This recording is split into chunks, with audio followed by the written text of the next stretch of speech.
ഞങ്ങൾ നോർമലി ഉണ്ടായിരുന്ന സീരിയൽ പ്രോജക്ട്സിൽ വെച്ചിട്ട് കുറച്ച് വ്യത്യസ്തമായിട്ട് ഉള്ള രീതിയിൽ സ്റ്റാർട്ട് ചെയ്തൊരു പ്രോജക്റ്റാണ്. അപ്പം ഒരു സ്റ്റോറി വൈസ് ആയാലും അതിൻ്റെ ഡിറക്ഷൻ അല്ലെങ്കിൽ അതിൻ്റെ മേക്കിംഗ് എല്ലാം ഒക്കെ ക്യാമറ വർക്ക് ഒക്കെ തന്നെ വളരെ ഡിഫറെൻ്റ് ആയിട്ട് സ്റ്റാർട്ട് ചെയ്തൊരു പ്രോജക്റ്റ് അല്ലേ? അപ്പം ഇതിലെ ക്യാരക്ടേഴ്സിനെ പറ്റിയിട്ട് തന്നെ പറയുകയാണെങ്കിൽ നമ്മുടെ അതിൽ ടൈറ്റിൽ ക്യാരക്ടർ വരുന്നത് ടീച്ചറമ്മ. എൻ്റെ അമ്മയായിട്ട് വരുന്നത് അതെ, ശ്രീലക്ഷ്മി ചേച്ചിയാണ്.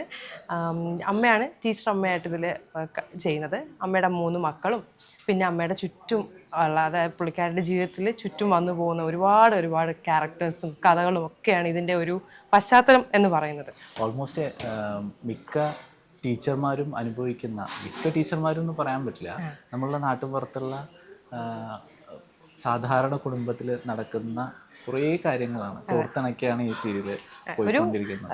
ടിപ്പിക്കലി ഈ ഒരു ഏജ് കാറ്റഗറിയിൽ വരുന്ന ഒരു 50 അല്ലെങ്കിൽ ഒരു 50 എബവ് ഒരു ക്യാരക്ടർ, ഒരു അമ്മ ആയിട്ടുള്ള ഒരാൾക്ക് ജീവിതത്തിൽ നേരിടേണ്ടി വരുന്ന ഒരുപാട് പ്രശ്നങ്ങളും അല്ലെങ്കിൽ അവരുടെ ജീവിതത്തിൽ കടന്നു പോകുന്ന ഒരുപാട് സംഭവങ്ങളും ഒക്കെ റിലേറ്റ് ചെയ്യുന്ന ടീച്ചേഴ്സും പറഞ്ഞിട്ടുണ്ട് അവർക്കൊക്കെ കണക്ട് ചെയ്യാൻ പറ്റുന്നുണ്ട്. ഒരുപാട് റിലേറ്റബിൾ ആയിട്ടുള്ള ഒരു സ്റ്റോറിയാണ്, അല്ലെങ്കിൽ റിലേറ്റബിൾ ആയിട്ട് ഒരുപാട് ക്യാരക്ടേഴ്സ് നമ്മുടെ ഈ സീരിയലിലുണ്ട് എന്നൊക്കെ പറയുന്നത്. പിന്നെ എല്ലാവരും ഭയങ്കര ലൈവാണ്, ഏറ്റവും വലിയ പ്രത്യേകത. അതെ, ഒരുപാട് വലിച്ചു നീട്ടലുകളോ അല്ലെങ്കിൽ നമ്മുടെ ഇതിൻ്റെ ഈ പറഞ്ഞ പോലെ ഞാൻ ആദ്യമേ പറഞ്ഞല്ലോ, നമ്മുടെ മേക്കിംഗ് ഒരു ഡിഫറെൻറ്റ് പാറ്റേൺ ആണ്.